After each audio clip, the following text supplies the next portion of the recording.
ઉત્તરાયણનું પર્વ છે, મસ્ત પવન ફૂંકાઈ રહ્યો છે, મ્યુઝિકની મસ્તી છે, સાથે ઊંધિયા જલેબી છે તે મોજ માણવામાં આવી રહી છે અને કહી શકાય કે એકદમ બિંદાસ લોકો છે તે ઉત્તરાયણની પર્વની મજા માણી રહ્યા છે. ત્યારે વાત કરીશું જે ગુજ્જુ એક્ટર્સ સાથે.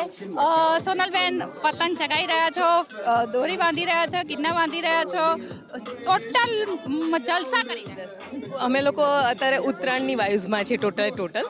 એટલે હું છું, મૌલિક છે, સુનિલભાઈ છે. અમે આજે બસ ઉત્તરાયણની મોજ કરવા માટે આવ્યા છીએ. નો ટેન્શન નીચે મૂકીને આવ્યા. ધાબા ઉપર ખાલી મોજ ને મોજ. અચ્છા, ઉત્તરાયણ કઈ યાદગાર પ્રસંગ ઉત્તરાયણનો તમને? યાદગાર પ્રસંગ ઉત્તરાયણ એટલે હું મારા હસબન્ડને ફર્સ્ટ દિવસ ઉત્તરાયણ ઉપર જ મળી હતી. એ મારા માટે યાદગાર. અને લવ મેરેજ અમારા એ રીતે થયા જ. અચ્છા, એટલે દિલના પેચ લડી ગયેલા હતા. એક્ઝેક્ટલી. પ્રકાશમાં તો અત્યારે બસ અમે બધા વધારે બહુ ડિટેલમાં જવા જેવું નથી. But yeah, I met my husband first time on terrace. ઉત્તરાયણના દિવસે એમને મળી હતી. કોને પ્રપોઝ કર્યા? કોઈને કર્યા જ નતા, પછીથી પ્રપોઝ થયા છે. અચ્છા, લડી ગયા અમારા એકબીજાના. કોને કાપ્યો એ ખબર નથી. ના. અચ્છા, નાનપણની ઉત્તરાયણ અને અત્યારે કેવો ચેન્જ આવ્યો છે? બહુ બધો ચેન્જ છે. નાનપણમાં આપણે જ્યારે ધાબા ઉપર ચડતા હતા ને ઉત્તરાયણ કરવા માટે, ત્યારે આપણે હાથમાં ખિસ્સામાં ચીક્કી અને પેલી ગુંદર પટ્ટી અને એ બધું હતું. અને અત્યારે આપણે ધાબા ઉપર ચડીએ છીએ તો આપણી પાસે સનસ્ક્રીન, માસ્ક ને એ બધું લઈને ચડીએ છીએ. એટલો ફરક છે બસ. એ ઉત્તરાયણની મજા અને અત્યારની ઉત્તરાયણની મજામાં બહુ જ ફરક છે. એ અમે લોકો ઉત્તરાયણ આપણે માણતા હતા અને અત્યારે ખાલી ઉત્તરાયણ કરવા ખાતર કરીએ છીએ. અચ્છા, અત્યારે બ્યુટીનું ધ્યાન રાખવામાં આવી રહ્યું છે કારણ કે સ્કીન, એટલે તો કહું છું સ્કીન ટેન ના થાય. એટલે અત્યારે અમારી પાસે શું કહેવાય, સનસ્ક્રીન હોય છે, વાઇબ્સ હોય છે, વેટ વાઇબ્સ હોય છે. એ બધું અમે લોકો લઈને ઉપર ચડતા હોય. પહેલાં અમે લોકો ચીકીને બધું લઈને ચડતા હતા ધાબા ઉપર. અચ્છા, ક્યારે પતંગ આમ લૂંટ્યા છે ખરા? આમ પકડવાની મજા માણી છે ખરી?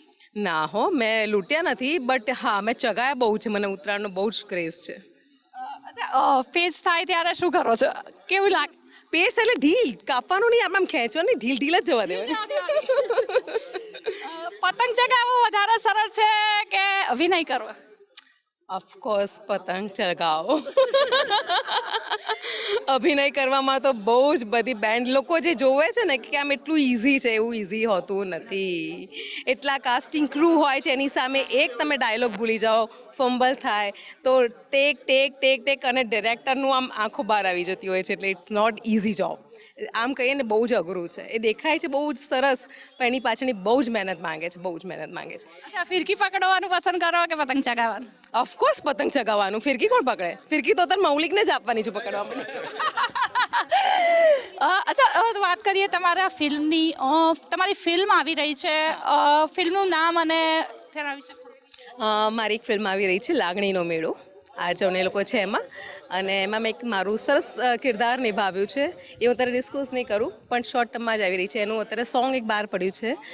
એમાં અરવિંદભાઈ છે અને આદિત્ય ગઢવીએ ગાયેલું છે. એ સોંગ ઉત્તરાયણ ઉપર જ છે, તો એ તમે બધા વાળજો. અચ્છા, ફિલ્મનું ટાઇટલ છે લાગણીનો મેળો, એટલે લાગે છે કે લાગણી પર હશે. ટોટલ ઇમોશનલ ફિલ્મ છે. એ તમે જોશો તો તમને મજા આવશે. અત્યારે હું તમે સ્ટોરી કહીશ તો એ મજા નહીં આવે તમને. એ રિવીલ કરી નાખીશ તો. જે ગુજરાતી ફિલ્મો પહેલાં બનતી હતી અને અત્યારે બને છે, ઘણો બધો ચેન્જ આવે છે તમને લાગે છે? અને અત્યારે દર્શકો પસંદ પણ કરી રહ્યા છે, સારું એવું જે ફિલ્મને ઇન્કમ પણ થઈ રહી છે. પહેલાંની મૂવીઝમાં સાચું કહું તો પહેલાંની ઘણા બધા મૂવીઝ અમે લોકો જોયા અને નથી પણ જોયા. અને અત્યારે ટેકનોલોજી એટલી હાઈ થઈ ગઈ છે અને અત્યારે ગુજરાતી અમે લોકો આ જનરેશનની નેક્સ્ટ જનરેશન કઈ જે ઝેન્ઝી આલ્ફા, એ બધા અત્યારે ગુજરાતી મૂવીઝ જોવા જાય છે થિયેટરમાં. પહેલાં અમારા ટાઈમે અમે પોતે જ નહોતા જોવા જતા. એટલે અત્યારે જનરેશન જેટલું બી આગળ વધી રહ્યું કે જનરેશન ગેપ પડે, એ લોકોને મજા આવે છે જોવાની. કારણ કે એટલું બધું શું ઇમ્પ્રુવમેન્ટ થઈ ગયું છે, ટેકનિકલી હોય કે ડાયલોગ્સ હોય કે ડિરેક્ટર હોય, બધી રીતે. એટલે આપણે ટોટલ એમ કહીએ કે બોલિવૂડથી પહોંચવા આવ્યા છીએ ઓલમોસ્ટ એમ. સોનલબેન, તમે કીધું કે તમે જ લવ મેરેજ કરેલા છે. અત્યારે તમે જોયું હશે લોકો લવ મેરેજ કરે છે, ઇન્ટરકાસ્ટ મેરેજ કરે છે, તો કેટલાક લોકો વિરોધ કરી રહ્યા છે, ચર્ચામાં આવતા હોય છે. તમે શું માનો છો? તમે શું લવ મેરેજ કરવા એ જરાય ગુનો નથી, કારણ કે તમે એક તમારી પુખ્તી વયથી તમે ઉપર આવી ગયા છો અને તમને તમારા લાઈફનું ડિસિઝન લેવાનો પૂરેપૂરો હક છે. તમારા મા બાપના આશીર્વાદ હોય તો તમે કરી શકો છો. એમાં હું નથી માનતી કે કોઈ સમાજ કે કોઈએ કાસ્ટ ઓબ્જેક્શન ઉઠાવવું જોઈએ. એ તમારું ઇન્ડિવિજ્યુઅલ છે અને તમને ખુશ રહેવાનો હક ભગવાને આપ્યો છે, માણસે નથી આપ્યો. સોનલબેન પોતે છે તે લવ મેરેજ કરેલા છે અને એવું માનવું છે કે વ્યક્તિ પોતે સ્વતંત્ર છે અને જે લવ મેરેજ કરવા હોય કે એરેન્જ મેરેજ કરવા હોય તે તેના નિર્ણય પર આધારિત છે, એમાં કોઈ જે પ્રતિબંધ ના હોવો જોઈએ. મૌલિકભાઈ, પેચ લડાઈ રહ્યા છો? પેચ લડાવવા છે, પ્રયત્ન કરી રહ્યો છું. કેટલા પેચ લડાયા, સફળતા મળી કે નહીં? હજી તો શરૂઆત જ નથી કરી. હજી તો આ પહેલો પતંગ લીધો મેં અને તમે આવી ગયા. ધાબા ઉપર છોકરીઓ દેખાતી હોય છે, લોકો ઘણા બધા લોકો એવા છે કે પાત્ર પસંદગી ત્યાં જ થઈ જતી હોય છે. તમે ક્યારે ટ્રાય કર્યો છે? એટલે દરેક ઉત્તરાયણમાં ધાબા ઉપર એટલા માટે જ ચડતા હોઈએ છીએ કે કોઈક છોકરી દેખાઈ જાય ને મેળ પડી જાય, પણ હજી સુધી પડ્યો નથી. અચ્છા, પહેલું તમે પતંગ ક્યારે ચગાવી, કેટલા નાના હતા ત્યારે, અને નાનપણનો યાદગાર અનુભવ? મારી ઉત્તરાયણ એટલે મારા માટે બહુ મારો એમ કહે ને કે સૌથી ફેવરેટ ફેસ્ટિવલ કહેવાય. હું મહેસાણાથી બિલોંગ કરું છું અને મહેસાણામાં અમે નાના એટલે હું કદાચ સમજણો થયો હોઈશ 3-4 વર્ષનો, ત્યારથી જ પતંગ ચગાવતો થઈ ગયો છું. મારા ફાધર, મારા કાકા એ બધા બહુ શોખીન, એટલે કદાચ મને યાદ નથી કે કેટલો નાનો હતો, પણ બહુ જ પહેલાંથી પતંગ ચગાવું છું. મહેસાણાના તમે છો અને અત્યારે અમદાવાદ, તો કેટલો ફેર છે ઉત્તરાયણમાં તમને? અને ખાસ કરીને અહીંયાની જે સિટી વિસ્તારની, કોટ વિસ્તારની ઉત્તરાયણ છે કંઈક અલગ જ હોય છે. એટલે એ સિટી વિસ્તારની તમારી ઉત્તરાયણ હોય છે અહીંની, એવી અમારી મહેસાણાની પણ ઉત્તરાયણ હોય. એટલે જે ક્રાઉડેડ, દરેકે દરેક ટેરેસ એકબીજાથી જોડાયેલા, એક ટેરેસમાંથી બીજા ટેરેસ પર જવાનું, અને અહીંથી 10મા ટેરેસ સુધી જઈ શકાય. પહેલાં તો ધાબા અને પતરા અને બધું જ કૂદીને જતા. તો એ અહીંની જે તમે પોળની માણો છો મજા, એ અમે વર્ષોથી મહેસાણાની અમે મજા માણેલી છે પહેલાં જ. જૂના જમાનાની વાત કરીએ, પહેલાં તો આ રીતે મ્યુઝિક કે કંઈ હતું નહીં, અને અત્યારે આખું ઉત્તરાયણનો માહોલ કંઈક અલગ હોય છે. સાંજે દિવાળી યાને એટલે ફટાકડા ફોડવામાં આવે, ગરબા કરવામાં આવે. કઈ રીતે જુઓ છો? આ ફેમિલીનો તહેવાર છે અને આપણે ગુજરાતીઓ તો દરેક તહેવારને જીવી લેવા, માણી લેવા માટે આમ ઓળખાઈએ છીએ, બરાબર?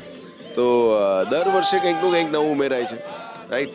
તો ઉત્તરાયણ દિવસે તો ઉત્તરાયણ મનાવે લોકો, સાંજે ગરબા રમે, રાત્રે ફટાકડા ફૂટે અને રાત્રે પણ પતંગ ચગે.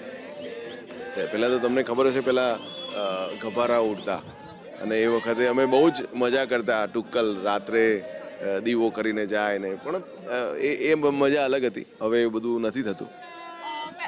તમને લાગે છે કે આ તહેવારો જ કારણે જે અત્યારે લોકો પાસે સમય નથી, ટેન્શન ભરી લાઈફ જીવી રહ્યા છે, પરંતુ જ્યારે જ્યારે તહેવાર આવે છે ત્યારે ફેમિલી ભેગા, સભ્યો ભેગા થાય છે, મોજ મજા કરે છે?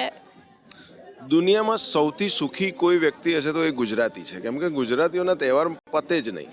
એક પતે ને બીજો આવે, એટલે આપણે ટેન્શન હજી તો આવતું હોય ત્યાં તહેવાર આવી જાય, બરાબર? એટલે આપણે ગુજરાતીઓ ક્યારેય ટેન્શન લેતા જ નથી, કેમ કે એ કામનું કામ અલગ હોય અને બાકી તહેવારોમાં મોજ કરતા હોય બધા. અને આપણા તહેવારો તમને ખબર છે, એક પતે ને બીજો આવી જાય. અચ્છા, દર્શકોને મોજ કરાવવા માટે હવે કઈ પિક્ચરો, તમારી ફિલ્મ્સ આગામી આવે? તો મારી ફિલ્મ્સમાં હમણાં એક ડમરૂ ફિલ્મ આવશે, એની સાથે સાથે બહેરૂપિયો આવશે, કુંડી આવી રહી છે અને દેવભૂમિ. તો આ 4 ફિલ્મ્સ લાઇનઅપમાં છે અને અત્યારે લાલો ચાલી રહી છે. તમે શું માનો છો જે રીતે મેરેજને લઈને અત્યારે ચર્ચાઓ ચાલી રહી છે, લવ મેરેજ હોય કે પછી ઇન્ટરકાસ્ટ મેરેજ હોય, તમારો શું ઓપિનિયન છે? ઓપિનિયન તો એ બે મેરેજ કરવા વાળાનો હોવો જોઈએ, એમાં આપણે ત્રીજા વ્યક્તિ તરીકે એ તો ભવિષ્યમાં નક્કી થશે કે હું એરેન્જ મેરેજ કરું છું કે લવ મેરેજ, કોને ખબર.